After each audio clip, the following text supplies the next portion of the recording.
À qui irons-nous? Jésus a la vie. À qui irons-nous? Seul Jésus. Alléluia. À présent, nous allons inviter notre orateur. Donc, sous votre acclamation, Pasteur Maurice Kudo de la France.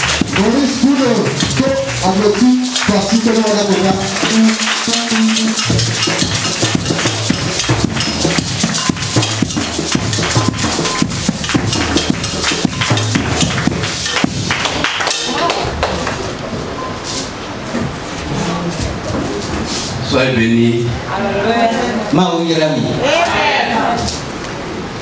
Que le Seigneur vous bénisse.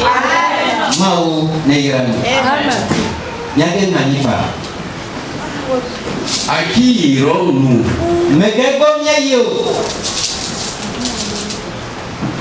Il a la parole de la vérité. À qui irons-nous, Jésus-Christ?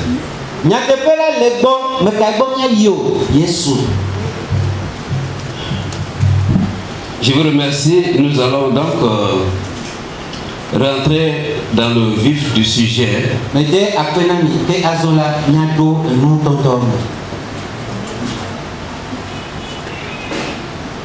Bien. Et j'ai suivi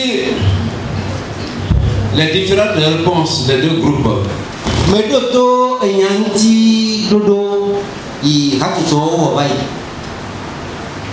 Mais je vous remercie parce que beaucoup ont donné des réponses qui sont bien, puis des réponses qui ne sont pas trop mauvaises aussi.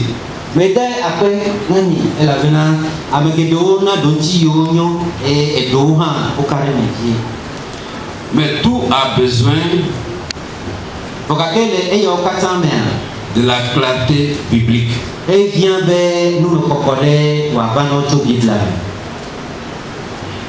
Nous sommes arrivés là pour annoncer l'évangile véritable de Jésus-Christ.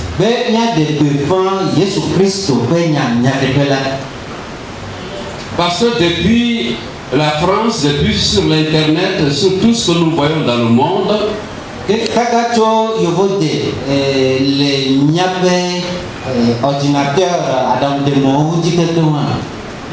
nous avons constaté que la parole de Dieu est transformée et ce que les apôtres ont laissé pour que nous puissions conduire le peuple de Dieu, c'est totalement à côté.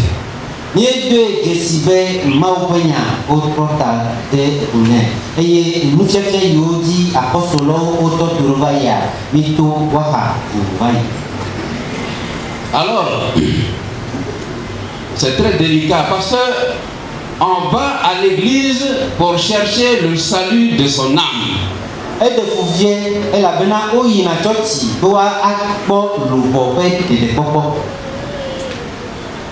En allant à l'église, si on va pour danser, pour chanter, pour rencontrer les amis, les camarades, les parents, on n'a encore rien fait. Il faut chercher le salut de l'âme.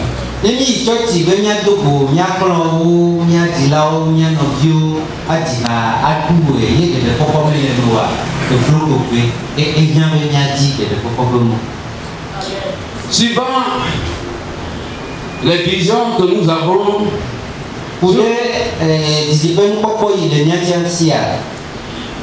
les visions que nous avons sur la vie des chrétiens dans le monde aujourd'hui, le Seigneur ne semble pas content de son église dans le monde.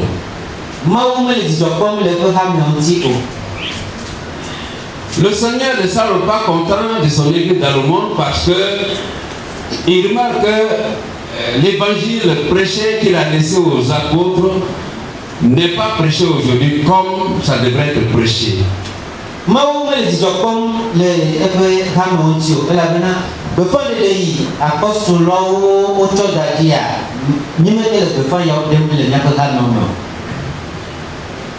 Vous voyez, si on va un peu à l'origine des choses, il est dit que l'homme ne peut gagner le royaume des cieux de ses propres efforts.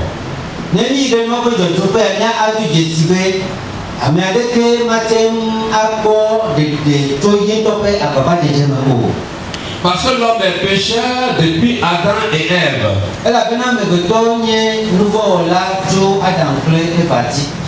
À cause du péché, alors tous ceux qui sont nés d'Adam et Ève, nous sommes tous descendants d'Adam et Ève, nous sommes donc porteurs du péché.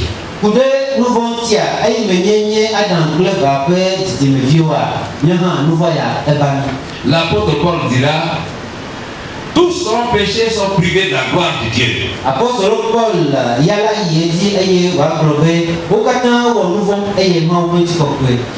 Romains 3, verset 23. La Bible ajoutera quelque chose. Que l'homme pécheur, le salaire du péché étant la mort, l'homme est regardé par Dieu comme un homme mort, selon Dieu.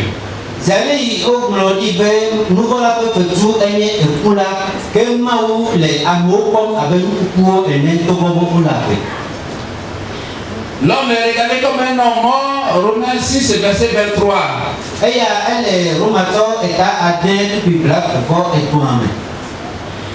Dieu aime l'homme, mais il n'aime pas le péché.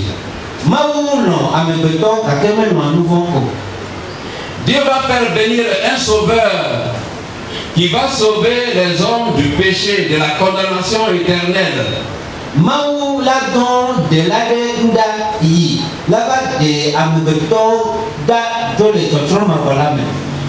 Le sang des taureaux ne peut pas sauver l'homme.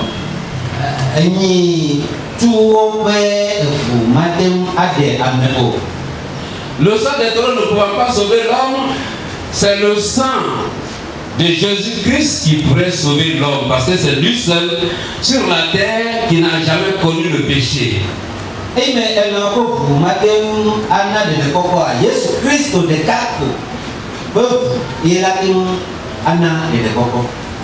Il est celui qui est venu du ciel que Dieu a mandaté pour donner le salut de l'âme aux hommes que nous sommes tous.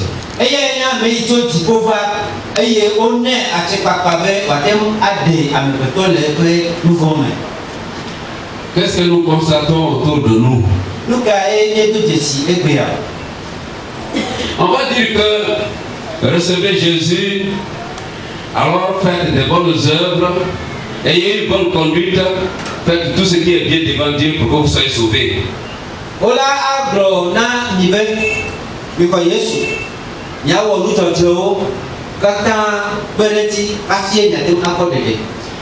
Dans ces conditions, c'est comme si c'est Jésus qui est venu du ciel, il n'est pas venu complet, c'est-à-dire il est venu en moitié. Il faut ajouter quelque chose à lui pour qu'il ait la valeur pour nous sauver.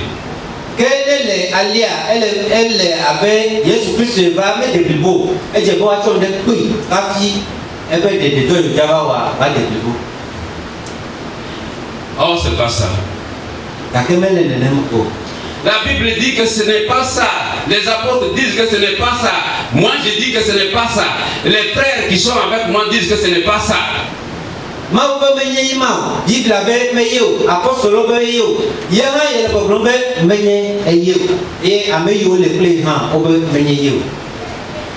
La Bible dit que Jésus est le salut de l'homme pécheur.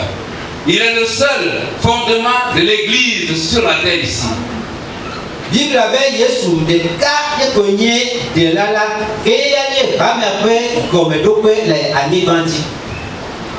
Par conséquent, Dieu l'amène pour nous sauver. Et celui qui le reçoit véritablement dans son cœur, celui-là, alors il est dans la vision de Dieu.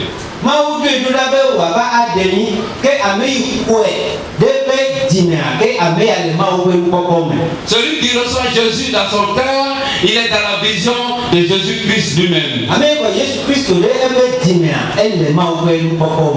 Celui qui reçoit Jésus dans son cœur, alors l'Esprit de Dieu vient sur lui parce qu'en ce moment il est régénéré, il est né de nouveau.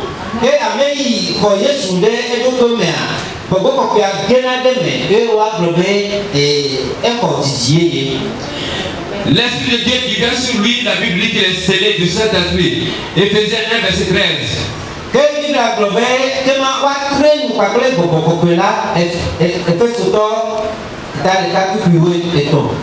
Mais le salut qui pose problème dans toutes les églises aujourd'hui, nous allons sérieusement en parler.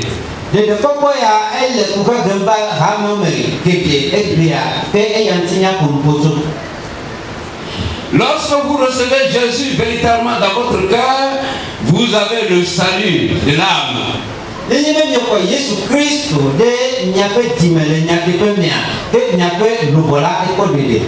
Lorsque vous recevez Jésus véritablement dans votre cœur, vous avez la vie éternelle. Amen. Lorsque vous avez reçu Jésus véritablement dans votre cœur, le Saint-Esprit vient directement sur vous.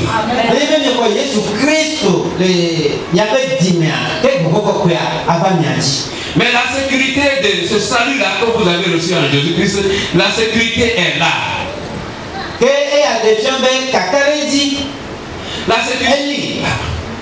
La sécurité là, vous allez me lire le texte. Prenez Jacques 14, verset 16. On va le lire, on va le méditer.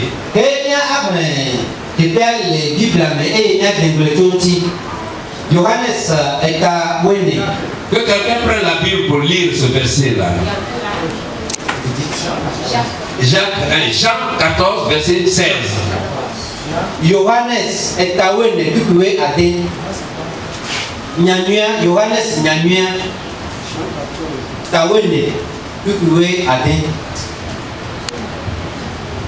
Lisez la parole, vous qui avez déjà. Jean 14, 16. Oui, allez-y.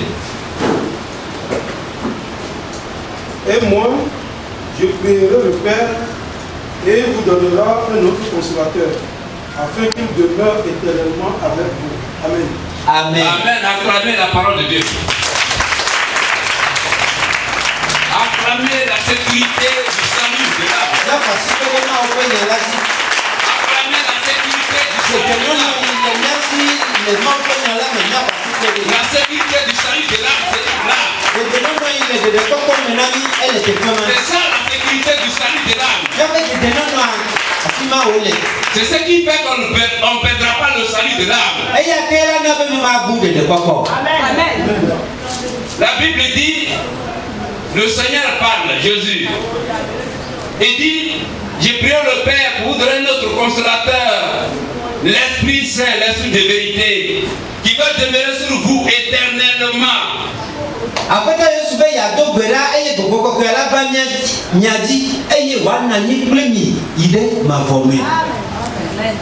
L'Esprit Saint viendra sur le chrétien lorsque, effectivement, il a reçu véritablement Jésus dans son cœur.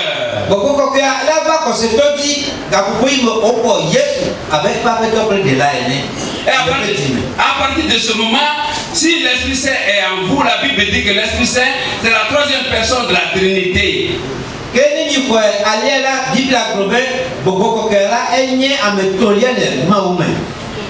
La Bible dit que cet Esprit Saint qui vient sur vous, demeure sur vous éternellement. Ça veut dire qu'il est là sans interruption, il ne peut pas sortir de vous.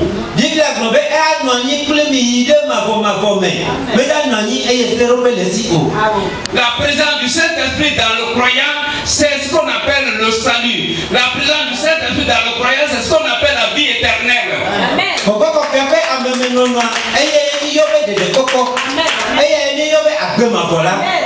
Le Saint-Esprit ne peut pas sortir de vous. Vous êtes donc sauvés à vie. Amen.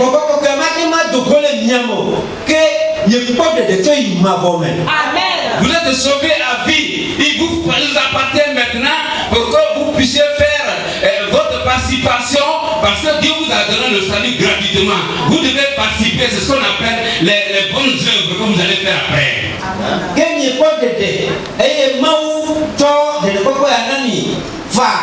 Que azo nyahanya dasi doit me plaire mao et ni donuyo nyabao. Les bonnes œuvres, c'est celui qui a reçu Jésus véritablement, donc qui est sauvé. C'est celui-là qui doit maintenant dire qu'il appartient à la maison de Dieu, il appartient au royaume de Dieu étant sur la terre. Que dans le amei ko Jésus Christ vo aye ole anibati peto. Étant donc quelqu'un du royaume de Dieu, un membre du royaume de Dieu, Dieu vous donne maintenant du travail dans sa maison. Le matin, si tu te réveilles, mon fils, voilà, tu dois balayer ici. Si tu fais bien ce travail-là, alors le Seigneur dit qu'il y a une récompense qui t'attend au paradis.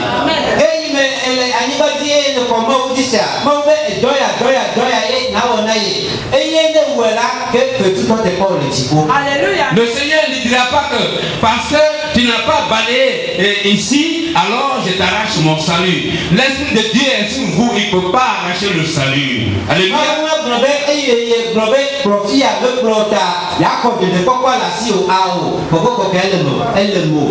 Amen. Vous pouvez simplement, avec l'Esprit de Dieu qui est en vous, faire tout ce que le Seigneur vous demande. C'est ce qu'on appelle faire des bonnes œuvres. Les bonnes œuvres donc sont différentes du salut. On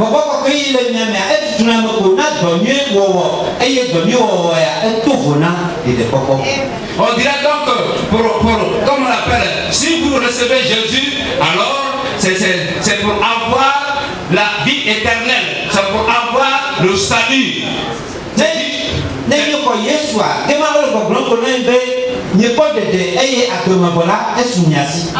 Cependant, faire les bonnes œuvres, c'est un autre but. Son but est de recevoir des récompenses au paradis. Ça n'a rien à voir avec le salut de l'âme.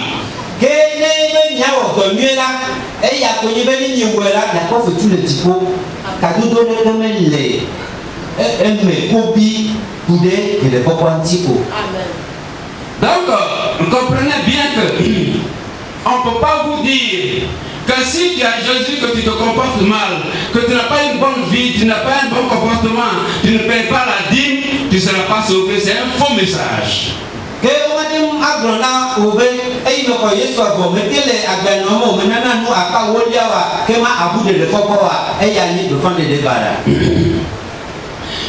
Recevez Jésus et puis alors conduisez-vous bien.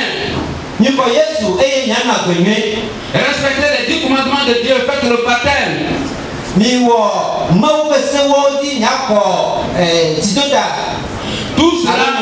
Tout cela n'est pas la condition pour trouver la vie éternelle. C'est le message là qui est prêché aujourd'hui partout dans toutes les églises. En Europe, partout, en Amérique, partout. C'est pour cela que le Seigneur dit dans les visions qu'il ne voit pas d'hommes sauvés. Peut-être quelques rares d'hommes têtes qui sont sauvés.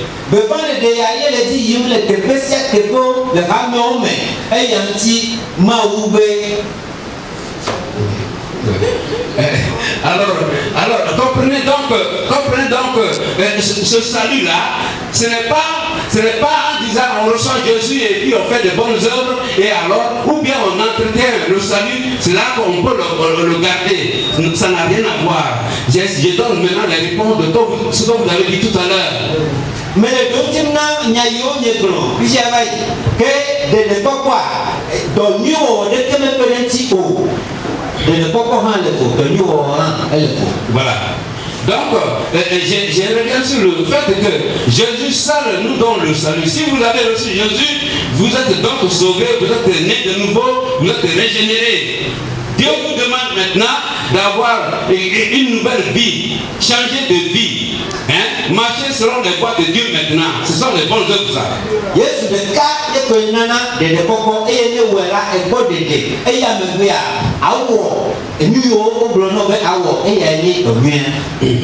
Celui donc qui est donc sauvé, qui est un élu de Dieu, un enfant de Dieu, un chrétien véritable et qui fait les bonnes œuvres, alors la Bible dit qu'il reçoit la récompense au paradis.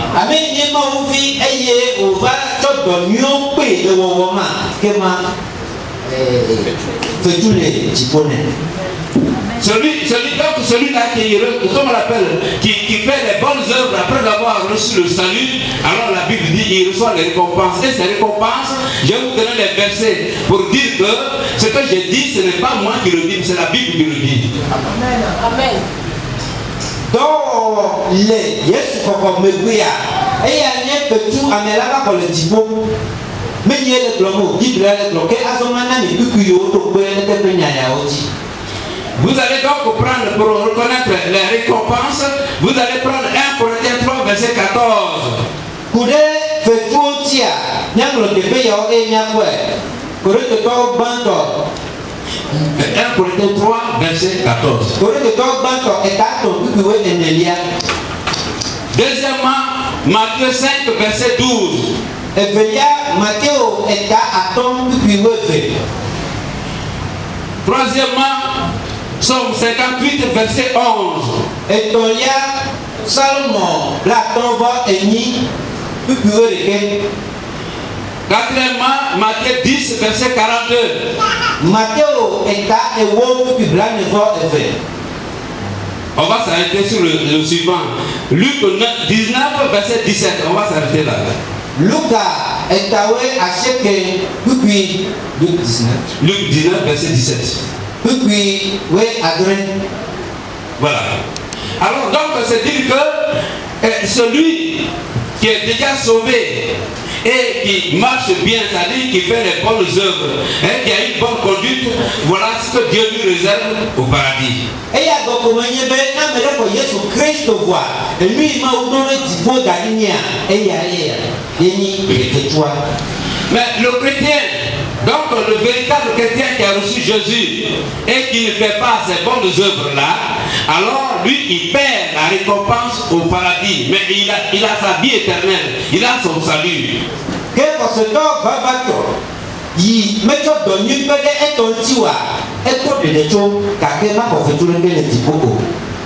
pour dire que le chrétien ne perd pas le salut. Et il y a comme que gagner alors pour vous dire que le chrétien ne perd pas le salut, l'homme de Dieu ne perd pas le salut, je vais donner deux exemples dans l'Ancien Testament et dans le Nouveau Testament.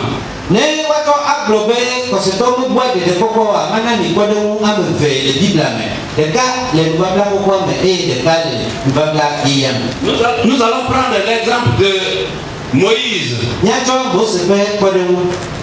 Moïse, c'est celui-là que Dieu a mis devant le peuple juif.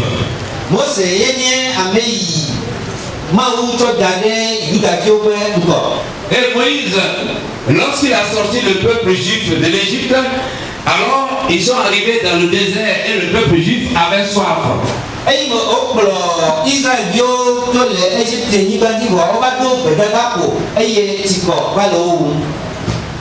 Ils avaient soif, donc ils ont réclamé de l'eau à Moïse. Ils ont réclamé de l'eau et Moïse va aller voir Dieu. Il va parler à Dieu, mais voilà, le peuple me réclame de l'eau. Qu'est-ce que je vais faire?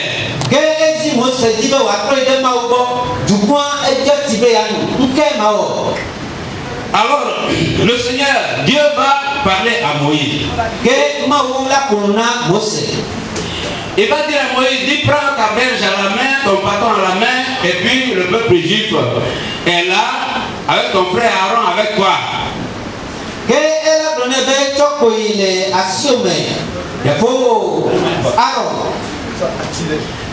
Alors, qu'est-ce qu'il va faire? Il va dire à Moïse, il dit, va devant le rocher. Quand tu vas arriver devant le rocher, il faut parler au rocher. Moïse va partir devant le peuple juif, le frère Aaron à sa droite, il va aller devant le rocher et qu'est-ce qu'il va faire? Alors, voilà le rocher qui est là.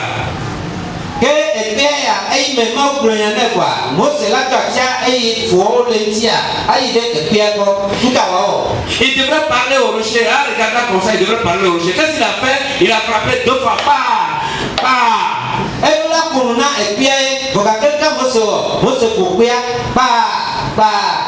Alors donc, qu'est-ce qui va arriver? Dieu va dire que ce que tu viens de faire là, c'est un péché, c'est une désobéissance. Ça, tu vas le payer cher. Je vais te punir.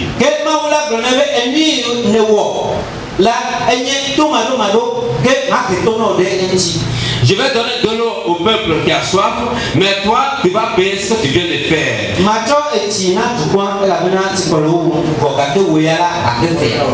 Ton frère Aaron avec toi, vous allez mourir, vous n'allez pas arriver à Canaan. Il finit de dire ça et dit, Moïse, prends ton frère Aaron avec son fils Éléazar, montez sur la montagne. Arrivé là, tu le dépouilles de ses vêtements ecclésiastiques, tu donnes ça à son fils Éléazar. Vous descendez et lui il reste, il meurt là.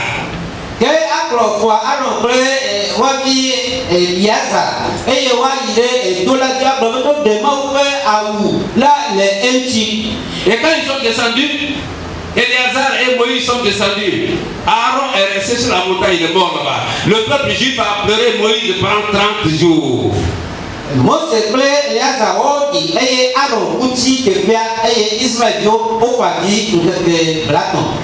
Le tour de Moïse arrive, le Seigneur dit, Moïse, la fois on va partir sur la montagne. Arrivé sur la montagne, le Seigneur lui dit, Moïse, tu vois la ville qui brille là-bas, c'est Canaan. La ville où coule le lait et le miel, tu n'arriveras pas là-bas.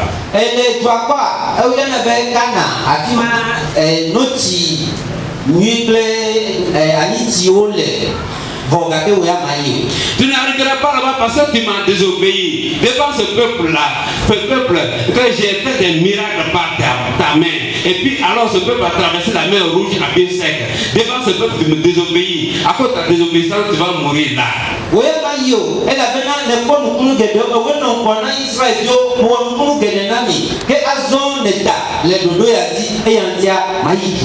Deutéronome 34, verset 4 à 5.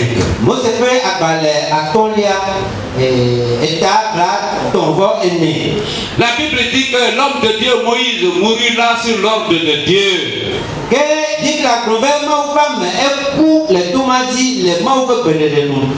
Alors, comprenez par là que nous les hommes, lorsque notre fils va mourir, nous tremblons, oh, mon fils va mourir. Mais Dieu dit qu'il va mourir.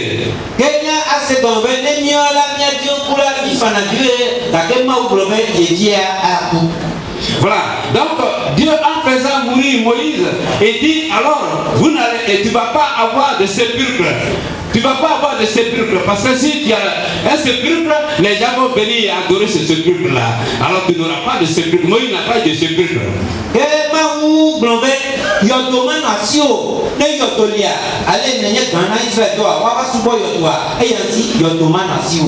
Mais la mort de Moïse, c'est suite à une désobéissance à Dieu.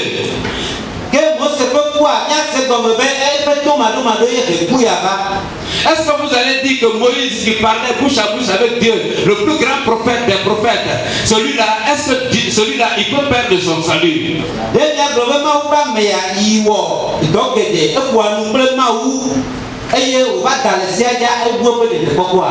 Moïse n'a pas perdu le salut. La seule chose qu'il peut perdre, c'est la récompense parce qu'il est mort dans la désobéissance à Dieu. Ses œuvres ont été consumées. Alléluia. Amen.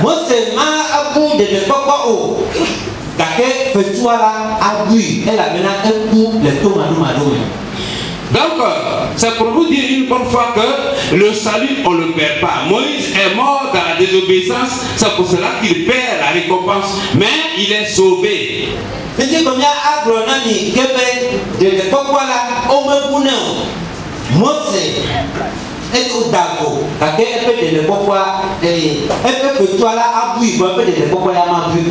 Ça c'était l'Ancien Testament. Nous allons dans le Nouveau Testament. L'apôtre Paul a dit aux Corinthiens. Aux chrétiens corinthiens, il a dit, mais celui-là qui a couché avec la femme de son père, vous attendez quoi pour le livrer, pour le livrer à Satan, pour la destruction de sa chair, afin que son esprit soit sauvé le jour du Seigneur. 1 Corinthiens 5, verset 5.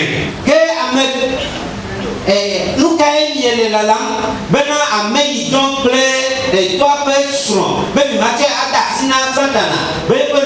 Nous avons de Il dit, mais vous attendez quoi pour le livrer à Satan? Il faut le livrer à Satan pour la destruction de sa chair, pour qu'il meure. Donc, mais son esprit est sauvé le jour du Seigneur.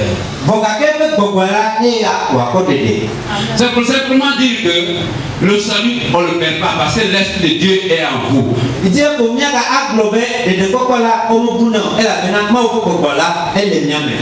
L'esprit de Dieu qui est dans le chrétien là, puisqu'il ne va jamais sortir, alors le chrétien ne perdra jamais le salut.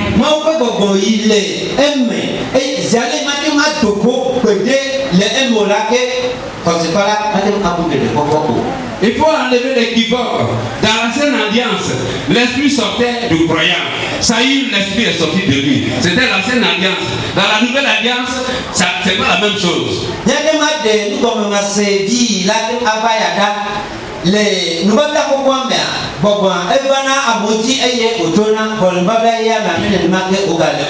La Bible dit que l'esprit de Dieu est dans le chrétien. C'est pour cela qu'il est dit que le chrétien est le temple de Dieu.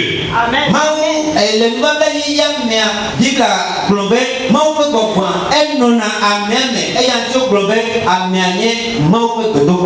Le temple de Dieu, alors Dieu est toujours là. Le chrétien est sauvé à vie.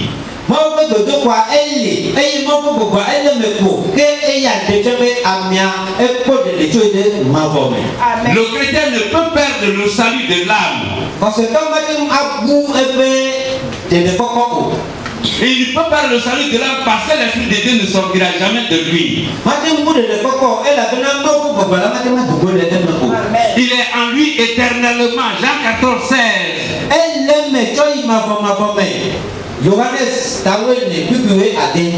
C'est pour cela, si on vous pose la question, est-ce qu'on peut perdre le salut? Il faut dire que l'esprit de Dieu est en moi et il ne peut pas sortir de moi, je ne perdrai jamais le salut.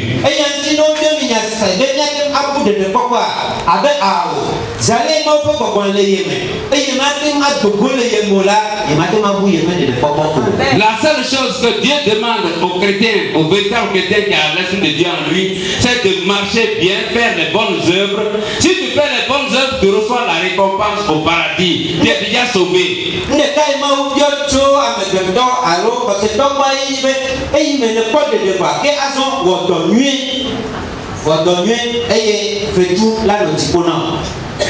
Tu es chrétien, tu es donc régénéré. Tu devrais faire des bonnes œuvres pour recevoir la récompense au paradis. Mais si tu n'arrives pas à le faire et que alors tes œuvres sont consumées, la Bible dit que tu perds la récompense au ciel. Mais la vie éternelle, tu l'as. Alléluia.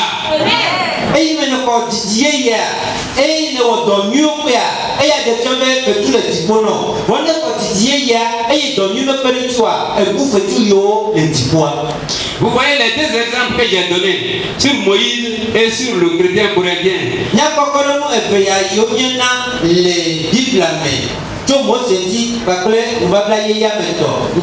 Voilà, c'est deux exemples pour vous dire qu'on ne perd pas le salut. Voilà. Bien. Nous allons donc progresser. Si vous avez bien compris que celui qui a reçu Jésus véritablement dans son cœur, il faut qu'à l'instant même, qu'il comprenne qu'il a la vie éternelle.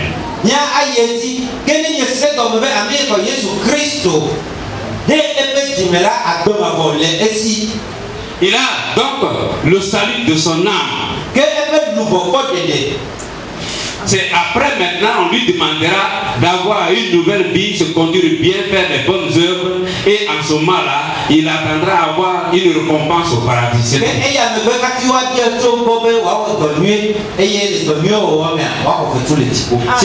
S'il n'arrive pas à faire les bonnes œuvres en tant que chrétien, alors il perdra la récompense. Il ne perd pas la vie éternelle. Il ne perd pas le salut.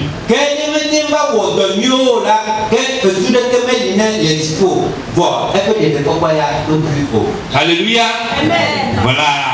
Il faut que vous compreniez ça très bien. Est-ce que dans la salle, ce soir-là, après avoir écouté cette parole de Dieu,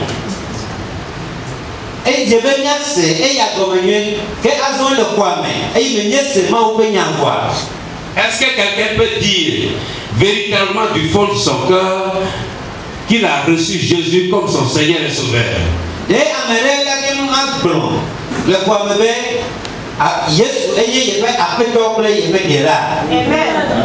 Vous levez les mains pour que je voie bien.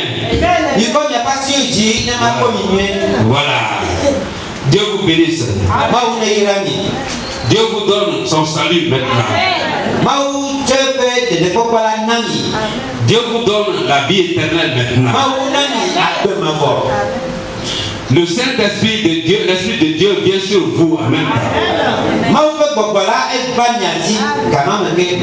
Et ce Jésus que vous avez reçu, vous ne le mélangez plus avec autre chose, avec les saints, avec Saint-Augustin, avec Marie, tout ça, ça n'a rien à voir.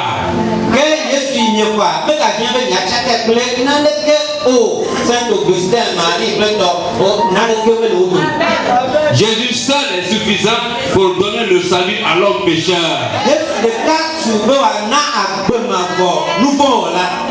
Si vous êtes d'accord que Jésus seul vous a donné le salut et que vous n'allez plus croire à autre chose, vous n'allez pas croire que si vous n'avez pas fait une bonne œuvre, alors vous allez perdre le salut. Si vous ne croyez pas à ça, alors applaudissez Jésus-Christ.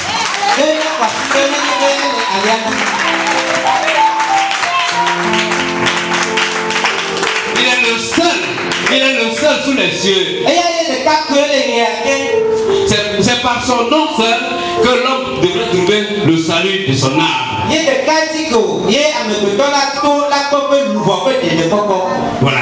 Il ne faut pas qu'on vous dise que recevez Jésus et alors ayez une bonne vie, ayez un bon comportement et faites le baptême. Tout cela n'a rien à voir avec le salut.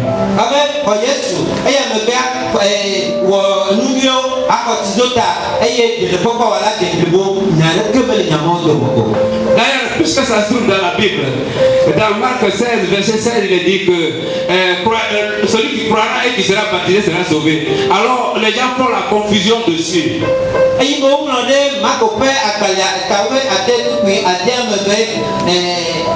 Marc 16, verset 16.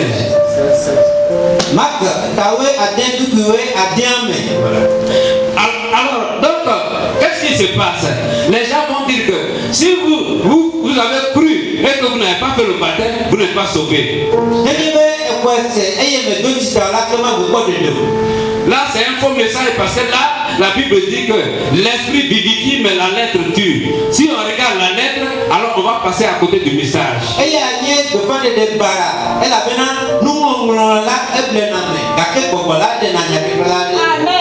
La preuve est que lorsqu'on reçoit Jésus dans son cœur, alors on est content et on demande maintenant de faire le baptême. Donc le baptême vient après.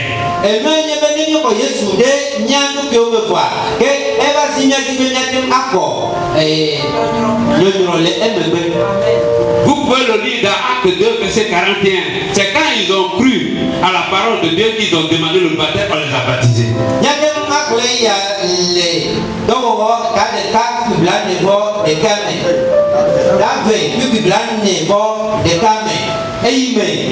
Voilà. Voilà. Alors donc, comprenez ça très bien. Tout à l'heure, vous poserez des questions, mais vous comprenez d'abord très bien avant qu'on avance. On a loin.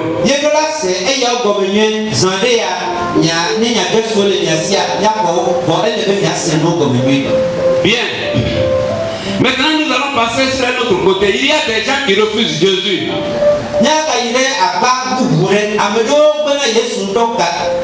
Les gens qui refusent Jésus, ils diront que Jésus n'est pas mon prophète. Jésus n'est rien pour moi. Jésus ne peut pas me sauver. La Bible dit que ceux-là sont condamnés. Ceux-là sont condamnés parce qu'ils n'ont pas reçu Jésus que Dieu a envoyé sur la terre pour nous sauver. Amen.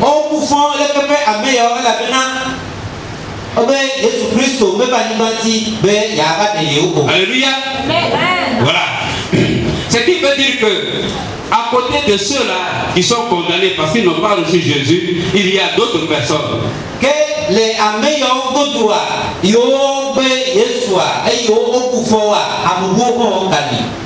Alors ceux-là, c'est lesquels? Ce sont des gens qui sont là pendant que vous écoutez la prédication comme ça.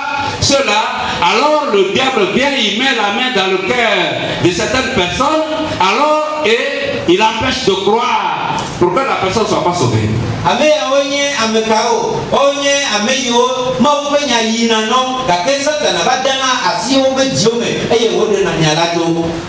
Vous le lirez dans Luc 8, verset 12. Parce que ce que j'ai dit, ça n'est pas dans les églises. Par conséquent, il faut que je donne des versets pour que vous soyez situés.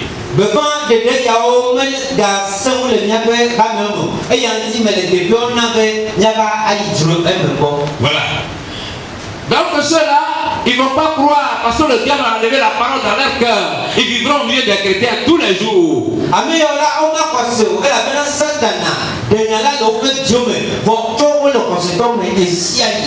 Ils feront tout ce que les chrétiens font. Toutes les réunions, ils seront là. Toutes les fêtes des chrétiens, ils seront là aussi.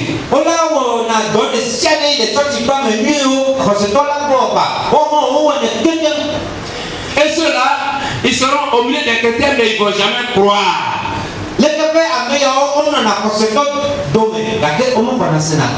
Ils ne vont pas croire, ils seront là. Il y a un autre groupe de personnes aussi. Alors ceux-là n'ont pas de racines dans leur cœur, dit la Bible.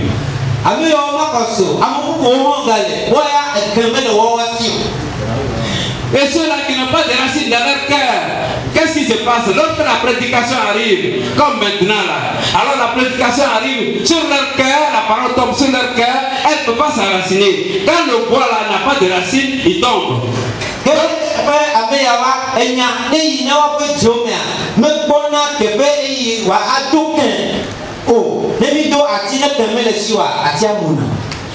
Cette personne dont le cœur n'a pas de racines, la parole va tomber sur son cœur, elle va flotter, la parole va flotter. Alors quand il y aura des suggestions du diable, la personne va succomber.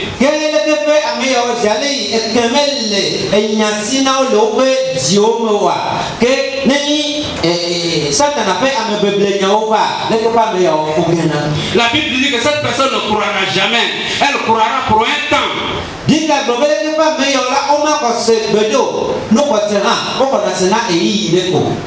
C'est écrit dans Luc 8, verset 13. Voilà. Cette personne ne va pas croire. Et cette personne, alors, elle vivra toujours au milieu des vrais chrétiens, les véritables chrétiens.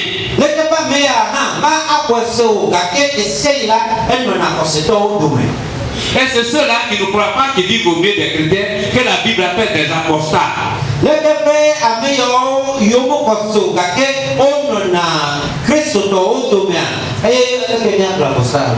Et c'est ceux-là qui deviennent, c'est ceux-là qui ne croient pas, qui sont donc des faux chrétiens.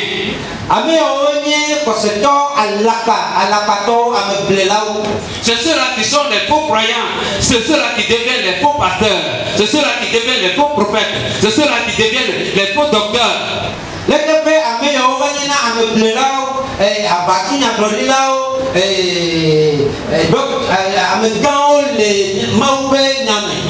C'est ceux-là qui vont dans les églises, alors qui font ça et puis les gens tombent. Ils souffrent sur les croyants et ça tombe seulement.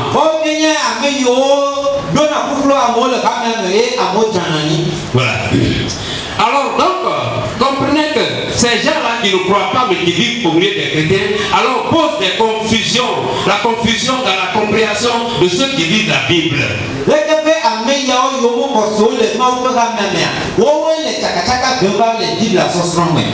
Quand vous allez lire 1 Timothée 4, verset 1, il est dit que l'Esprit dit expressement, le dernier jour, beaucoup abandonneront la foi.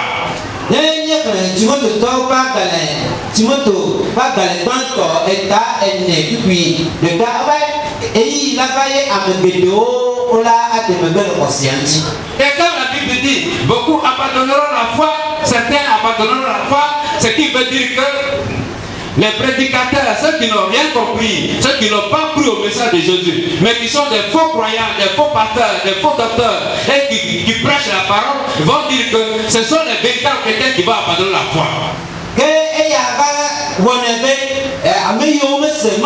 nyala comme nuyo kude ameyo mo kose ntiola ogbona be lekepe ameyo yifo abatunya klondo o dasile conscienti. Cependant, vous savez bien que, à cause de cet esprit qui est à nous, qui ne peut jamais sortir, le chrétien n'abandonnera jamais la foi aussi. C'est le cas qui il est mais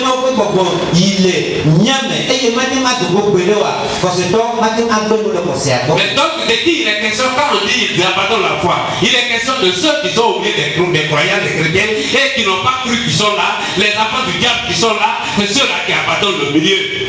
Que me ka pour me dire blomolo de o yebe ameyo ko se le mo programme na ya alors ameyo nya mo flula ame blelao yo mo ko se yo ba gbena ramia gado me wowe. Ceux-là, ils n'ont pas cru, mais ils sont là quand même. Alors, ils augmentent le nombre de véritables chrétiens et ils sont toujours là. Et quand le mal est venu, il ne faut plus supporter la parole de Dieu. Et ils sont obligés de sortir. Et quand ils sortent, la Bible dit, certains abandonneront la foi. Il s'agit de ceux-là. Le tepe ameyo nana be kamia etina mosuna ko nyude eye zalei nyaleti yo ma katim abatok tere nyala nuwa o wa denamo o jona eye o granbe o brule ko. Pour vous dire qu'on ne perd pas le salut. Le chrétien ne peut pas perdre la foi. C'est les faux croyants, les faux docteurs, les faux prophètes, les faux pasteurs là qui vont quitter le milieu des croyants, qui vont partir. Ce n'est pas les véritables chrétiens qui vont quitter le milieu. Alléluia.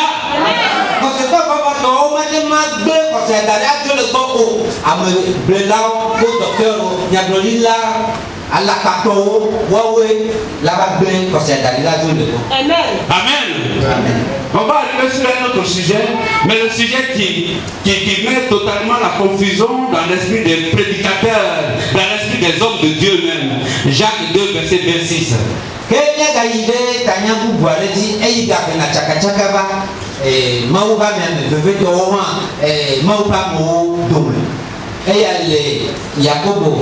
Jacques 2, verset 26. Jacobo est à fait une place de à Delia.